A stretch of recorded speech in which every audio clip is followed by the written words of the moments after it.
I went to Blackshear from grade 1 to 6. That was some of the best years of my life. In elementary school, I met lifelong friends, and many have gone on to glory, you know, but I really cherished having gone to Blackshear. On the UJH from, grades 7 and 8, University Junior High School. It was on the corner of Red River and 19th Street at the time, now MLK. And they turned that into our track. Football field has been turned into the UT Swim Center. So, the university owned the property. They took it back from AISD. Then I went to Austin Reagan, John H. Reagan High School, which may or may not still be there. I don't know, because I'm not paying that much attention. But I went there those years that we kicked everybody's butt in football, got all those state championships. Those were some good years too. Then I went to Houston-Tillotson College and got out after 8 years because I was working for Travis County in law enforcement during the time I was in college, so I wasn't really 100% in college, like 50%. So it took me 8 years instead of 4.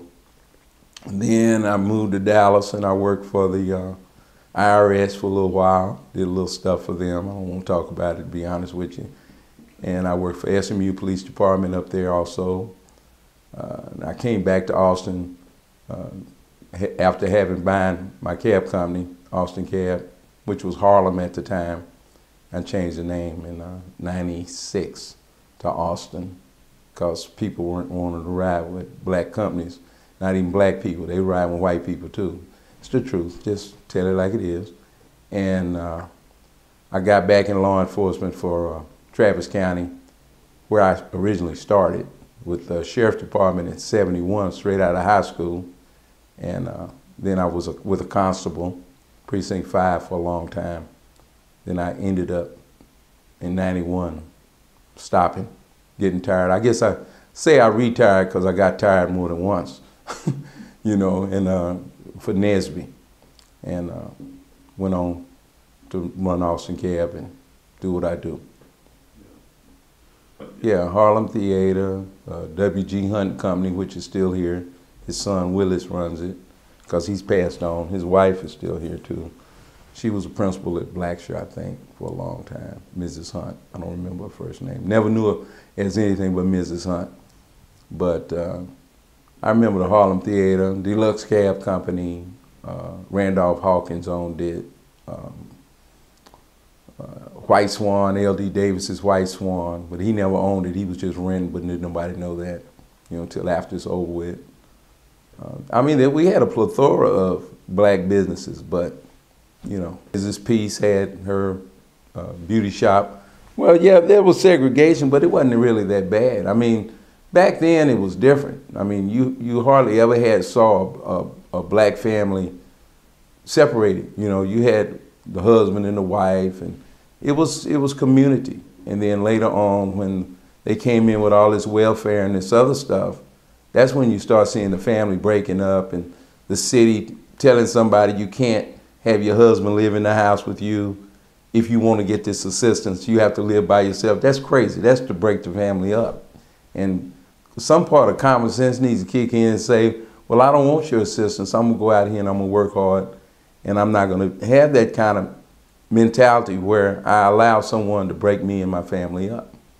So I'm kind of upset about that. That seems to be very typical today. And it's not cool, It's not good to raise a family without both parents. All you're doing is teaching the kid that he doesn't need to stay with his wife because his daddy didn't. Or you teaching him that his mama didn't or her mama didn't. And so she doesn't have to put up with all the problems that being married is, I've been married twice, and I'm very happy with my wife that I have now. Really, Mr. Knox moved into my neighborhood when I was like 8 years old.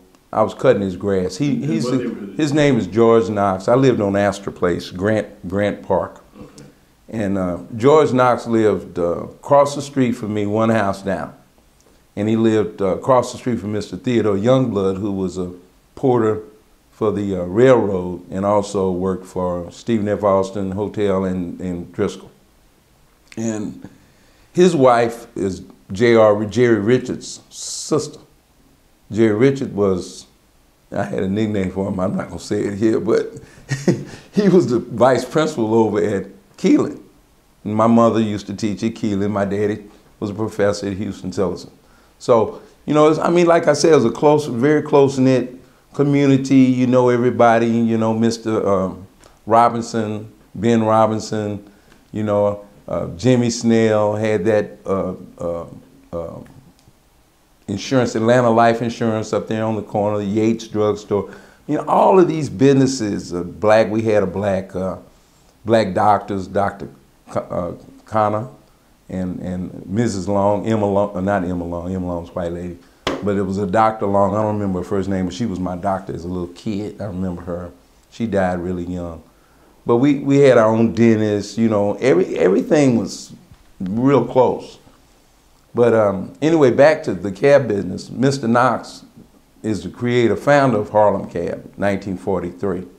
And he lived across the street from me, and he always had these little bottles of Coke. You know, I'm a kid, you know. So I'm like, hey, you got a Coke machine in here? You got all these bottles of Coke, but he had it for his Coke machine at the cab company. I'd never gone to the cab company prior to 1971, 72. Mr. Knox died in 70.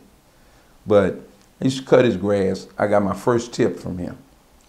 I charged him 25 cents to cut his grass, and he gave me $1 and told me to keep change. And I was very impressed by that. That was big money at that time. Big time, okay?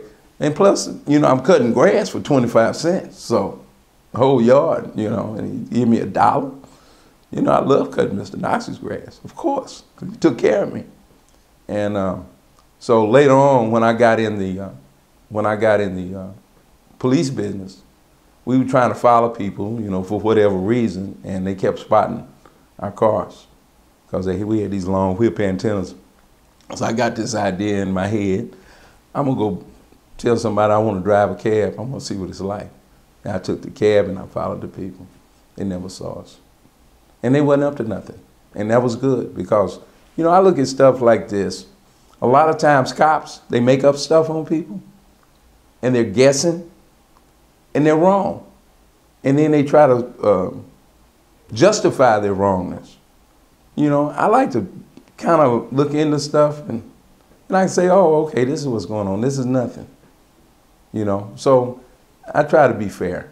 And I bought another cab, started making money, started driving, liked it, liked talking to the people, interacting, helping, you know, helping people with their groceries, stuff nobody wants to do anymore, being of service. It's been fun.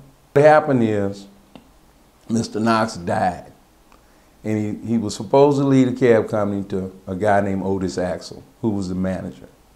He had promised it to him. When he was alive, he told me that he was planning to leave the company to his manager, Otis Axel.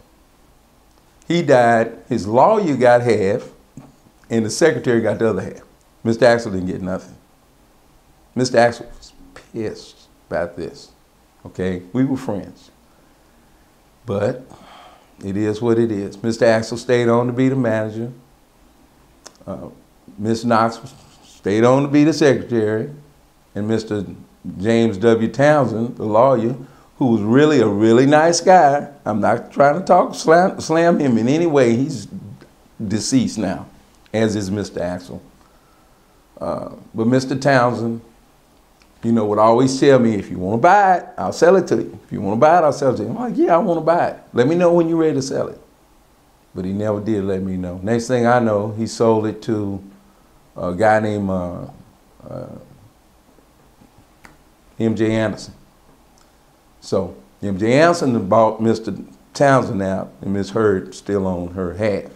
But Mr. Townsend's half was really 2/3.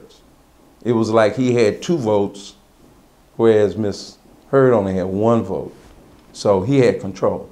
So when he sold his controlling interest to Mr.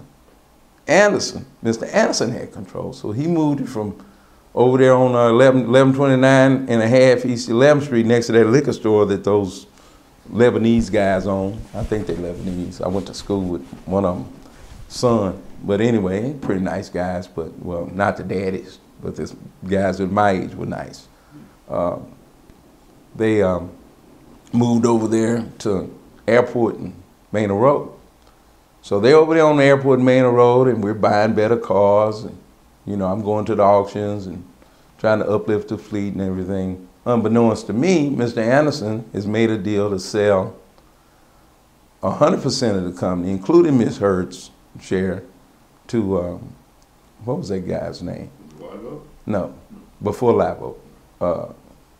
Jerry something, some white guy that owned Yellow Cab. And he was running Yellow Cab in the ground. Yellow Cab had nothing but debt, owed everybody, and he was doing deals with Live Oak to pay in advance. So like if terminal fee was $3,000 a year, he would like say, well, give me $2,000, and Live Oak would pay in advance. So that's how he was covering his debts and stuff. It's kind of like a pyramid, robbing Peter to pay Paul kind of situation. It always goes downhill when you're doing stuff like that. You already know. But Harlem didn't have any debt. Harlem had excellent credit, no debt. So he bought Harlem and tried to merge Harlem into Yellow to bring Yellow back up, which is not a bad idea, except all the things he'd done up until that point, Jerry Wilson was his name, was not a good idea. And he owned Yellow Cab and Baggage in Shreveport and Fort Worth. So he was doing this, a lot of this. He's probably dead too by now, I don't know. If he is, sorry about that. So now they sold Yellow Cab to Live Oak. Jerry Wilson sold Yellow and Harlem to Live Oak, and Live Oak tried to merge them. Well, the cab drivers went up to arms, and especially us, you know. We didn't want to be owned by Live Oak. Live Oak was an Indian, but he thought he was white. But he looked like a Mexican. You know, but he talked like a white person. He had his country drawl and like that. So we all got together and said, look, let's go to the city council and ask them to give us our own franchise. So we had a bunch of meetings, and Larry Clark, Kenny Clark, Popcorn, Ike, Alonzo Clark. They had a whole bunch of cabs. They've been in cab business a long time, much longer than I was. Me, a couple more drivers, some of them white. We wanted to start our own company. So we had all these owner-operator meetings and how much are we gonna need. And, you know, I did the research, find out what everything was gonna cost, and it's very expensive, you know. I mean, even in today's standards, you know, you had to have at least $100,000, $200,000 just to subsidize the equipment that you need, let alone salaries, paying someone to answer the phone, dispatch the calls, this kind of stuff. So we went down to the city and filled out the paperwork and asked for 35 permits, which should have been enough. Well, unbeknownst to me, the Clarks decided they didn't want to be a part of this group because it was some white people in the group. They wanted a black company. See, we don't live in a black world. We don't live in a black world. We live in a world. And I don't think like that. That's not how I think. So they went on, but they didn't tell us they did this. We didn't find out until we get to city council and they start voting. And they say, well, Erdy says 75 permits to these people, and we're gonna talk to you later next week or two about yours. Well, what you're trying to do is you're trying to keep me from getting the Harlem drivers so they can get them. Well, that would put me out of business. So I went to my father, who was one of the board members of this bank down here that's no longer there at 11th, and we had a black bank too, by the way, a Union National Bank. But black people didn't really support it. They're still running over to Austin National, Capital National, American National. So anyway, we got the financing through our property, my family's property, to buy Harlem for $500,000, which is an outrageous amount of money. But I had to buy it or I'd been cheated. So that's what happened. So that's how we got the cab company. Okay. For me, I'm 61 years old. Okay. When I was a kid, I didn't know nothing about white people. I didn't even know white people existed. Didn't know anything about them because we had everything over here. We had the theater, you know, we had the high school, we go to the games. I just really wasn't paying attention. Now, when I got in junior high school, my culture shock was Mexicans. There's so many Mexicans, and you went to UJH, you understand. So many Mexicans there, and Mexicans didn't really get along with black people. So it was like going to class, trying to make friends, and fighting. That was the general rule. Then when I got to Reagan, that's when I really started paying attention to white people. Now, I do remember going to the symphony and seeing white people, like when you're in elementary school, they send you to the symphony and all this other stuff. However, there were no white kids mixing with the black kids at the symphony. When we went to the symphony, it was just some more black kids. They would pick a day when all the black schools, you know, like Campbell and Sims. I don't think there was a Norman back then, but Campbell and Sims and Blacksher, and, you know, if there was another one, I don't know what it was, but Rosewood. We would all go together, same time in the buses. But I never remember seeing a white kid. So I wasn't really thinking about that. I remember, though, not being able to ride that pony where that Jack in the Box is at Barton Springs and Lamar. My mother would take me over to Barton Springs pool area. We'd go over there because she was integral in getting that integrated in 1960. However, we couldn't ride these Shetland ponies. It was white on. I remember that. That was messed up. No, I don't like politicians. They lie. They got too many people to please. You know, they tell you one thing. I'll give you, for instance, just right now, recently, this election right here. You got Mike Martinez. I'm on your side. I'm going to help you. Don't worry. I'm not voting for this. How'd he vote? He voted for it. You know? These politicians, it's about money. How much, are you going to donate some money to my campaign? You know, no. I'm not donating any money to your campaign unless I believe in you. I don't know you well enough to give you my money. I had to work hard for my money. You know, I did give Ann some money, Houston. I did give Dwayne Lofton some money, but you got to understand, I grew up with Ann. Even though I don't get along with her all the time, we go to church together, and I don't agree with her 100%, but I know her. I know her. Dwayne Lofton, I'm on a grand jury with him, and we're friends. And I don't agree with a lot of things he's done, but we're friends. So if one of my friends is running for something, and I believe that if they win, they'll be fair and listen, I'll help them. But somebody I barely know, I'd be pretty stupid to give them my money, I think. I look at the Chamber of Commerce, the black people, we got a Chamber of Commerce. But this black Chamber of Commerce we got, they're not looking after the black businesses that we got. They're trying to bring in technology and all this other stuff, which is wonderful, because we're using technology right now. However, what about those black businesses that are struggling, like Sam's Barbecue? Used to have Fowler's Barbecue. You know, we need a cleaners over here. We still need stuff. You know, who's looking after that stuff? Who's showing them how to ramp up their game and to get money, or how to keep it? Who are we supposed to go to for that?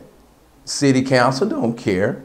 You got black city council members, they're catering to the other people, most of them.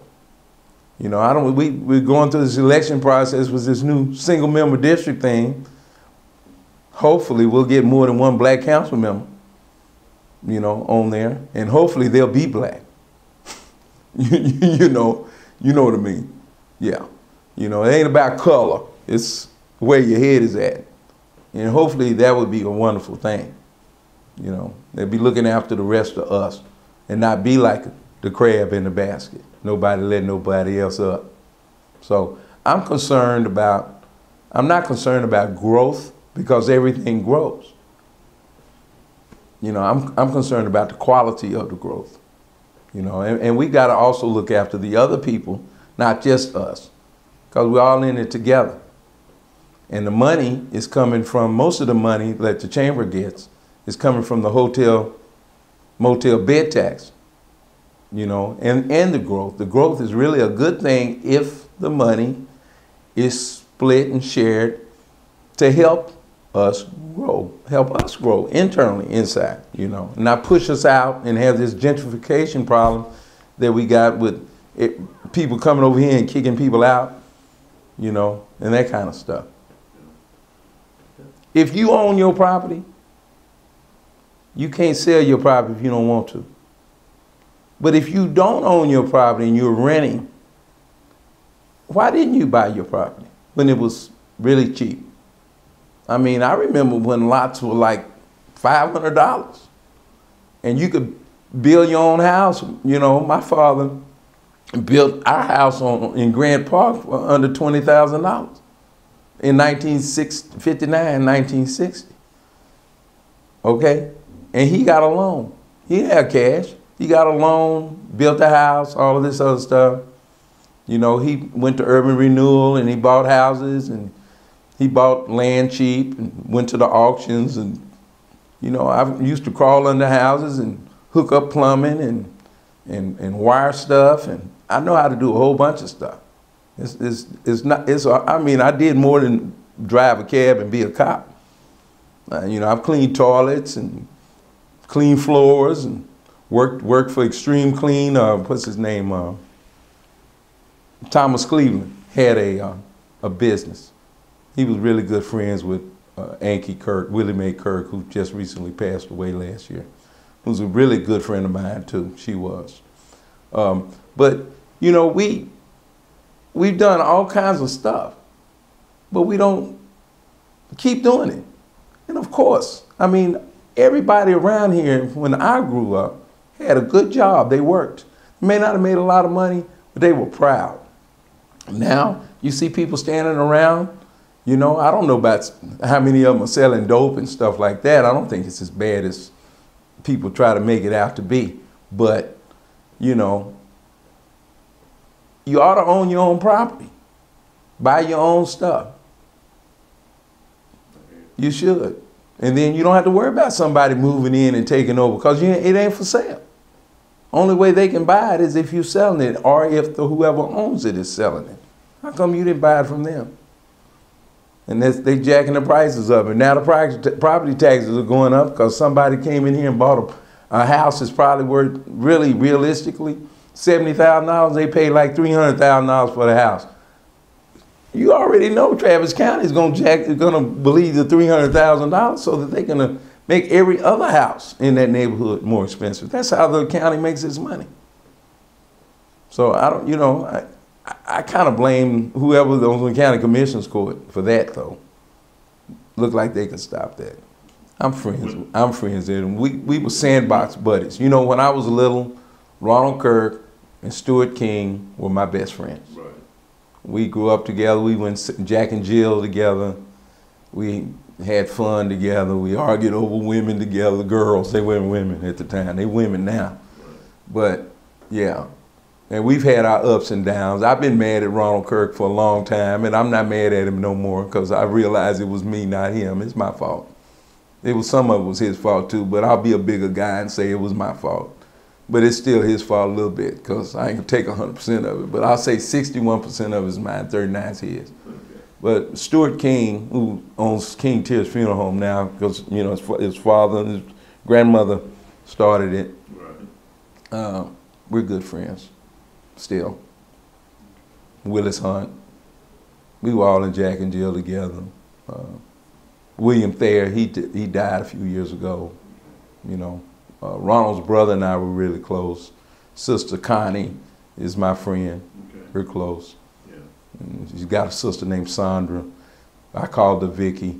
She wasn't ever my friend. She's my sister's friend. She's too old. They old. You know, they up there. My sister's 11 years older than me. You know, I mean, when you're 5 years old and your sister's getting ready to go away to college, you don't even know, who is this girl? Why are they all happy over her? I don't even know her. You know what I mean? you know, I'm just being honest. You know, you don't know your sibling when they're that much older than you. Yeah. You know, so. Why does the media say most black people, when they have pictures of people that are on welfare, they don't have white people? I know so many people that are white that are on welfare, okay? And I'm gonna give you one more example that I don't like. I bought this property down there on Airport to put my cab company on. I rented half of it to Star Shuttle. That's where they have the buses. I had some cab drivers who were driving for me, and they didn't have nowhere to live. So I allowed them, until they got on their feet, saved some money, to stay in one of my warehouses. 2 of them were white. They went with me one day to the bank. I went to the bank to pay a note or something on my personal stuff. And the bank, these guys don't have no address. They got no money. They poor dirt, PWT, you know what that means, and I'm not gonna say it out loud because we know what it is. And they gave them, they were like, we're gonna put $50 to help you open up your account, and this, that, and the other, and gave one of them a loan while I was there paying my, they don't have no residence. Be black and go in there. I'm talking about that Bank of America on the corner of Airport and Oak Springs. This happened twice. Twice. Wow. Okay? And I'm like, wow. But they won't help black people. But it's in the black neighborhood. That's crazy. You're going to help someone who's going to be writing hot checks. You just gave him $50 to open up an account. He got no money and a pot to piss in. And no address. And they did it twice. I don't understand that. And so I stopped doing business with that bank. You know, I don't understand. I just don't understand it. It's crazy. Just the community that we had. I mean, it was pretty wonderful when you look back on it. But to do that, you have to have the people. And those people are dead. You know? I mean, Mr. Yates is dead. Mr. Knox is dead. Mr. Dr. Means is dead. Mr. Robinson is dead. Mr. Youngblood is dead. Mr. Medar is dead. Kelly Meta, Mr. Anderson, you know, greedy soul that he was my friend. He's dead. You got all these people that made the difference, that made Austin, East Austin, Black Austin, you know, the community. It made us work. They're gone. And they've been replaced by, you know, I don't know. Some of us want to bring that back, but some of us just don't even know it to care. You know, how do you bring that back? I think the way to fix it is that Chamber of Commerce stuff, because it's the Chamber of Commerce's job to make sure that businesses thrive and to show them. These white businesses, they go down and join the Austin Chamber of Commerce down there on Town Lake. They helping them. They having their clubs and their golf outings and their internet networking, and they're getting together and they're helping each other. They are. In the Lions Club, they're doing that, you know, and all these different clubs. But some of these black people, we don't know anything about that. We got no idea. You know, I tell you somebody that knows it, Daryl Pierce. He knows how to do it. You know, he's a pretty smart guy. I gave him some money too. I like him. You know, he's a pretty smart guy. And I don't live in his district. And I gave Robert Thomas some money. He's a pretty smart guy too. But I do live in his district. Well, half of me lives in his district because I bought a house over there and I'm supposed to be moving, but I hadn't moved yet because I don't want to move. So I live in Robert Thomas's district, but I still have the other house because, you know, I just hadn't decided I want to move yet. So it's all good. But at the end of the day, I think it would be good if we had a Chamber of Commerce that a black chamber of commerce, and call it what you want, that will help teach us how to not be victimized by the powers that be. I think I would like to see that. I don't want to run it, but I would like to see it. You know, I think Tommy White would like to see it. You know, we had like 3 black papers. Well, I know we had 2. We had the Capital City Argus and the Villager for a long time. And then the Core came along. But I don't know what happened to Arthur Sims on that originally. He's a pretty smart guy. I used to work for him. I took pictures. I was a photographer for the Cap City Argus when I was young.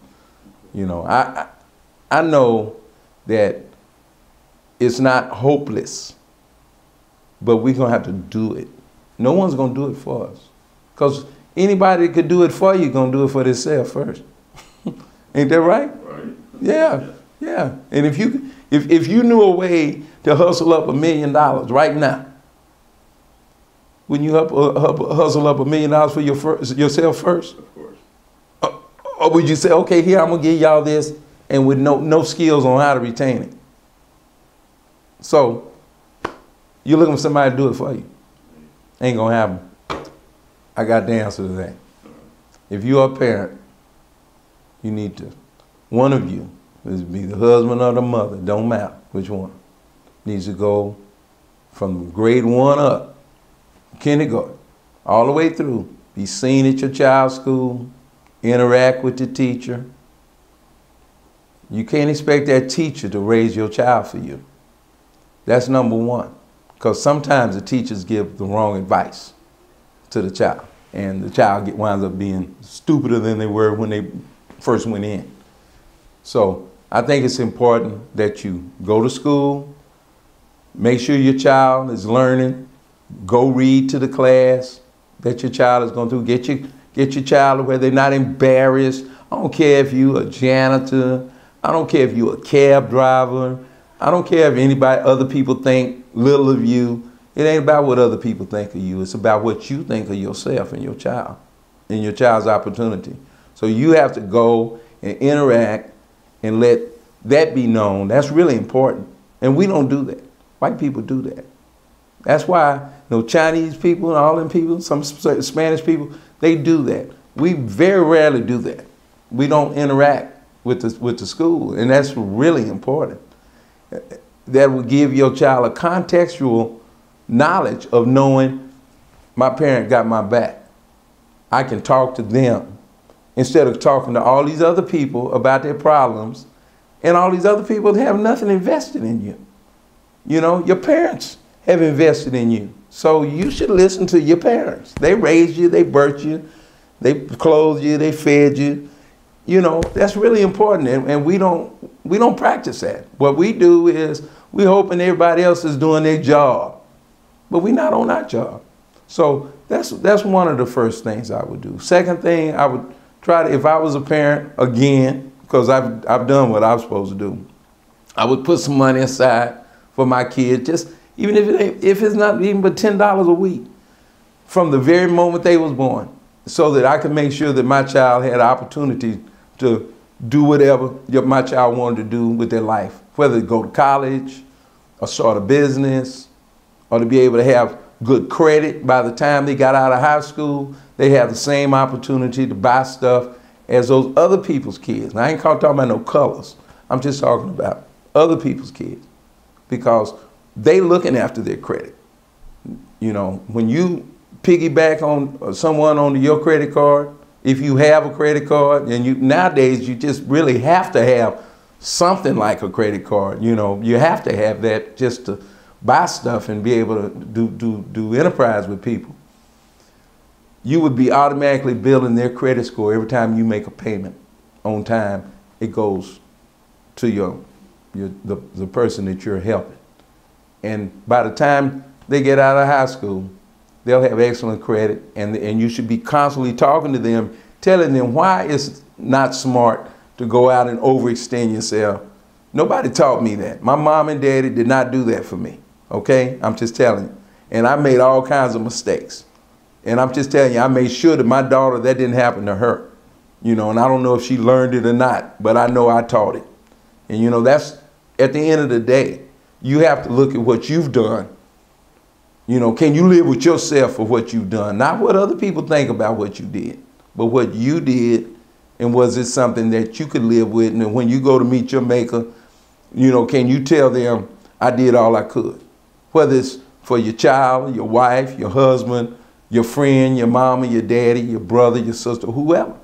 You know, some stranger on the street, were you able to really say, I tried my best to help them? You know, and if you can say that, then you're good. You know, how many people can say that, though? I can say it. I do it every day. I help somebody every day. And I like it. It's my hobby. Okay. It is. It's just the truth. Yeah. So anyway, I'm pretty optimistic about the future. That was really your question. Okay. Yeah. I'm optimistic about the future, but I just think people need to stop looking for other people to do their jobs for them.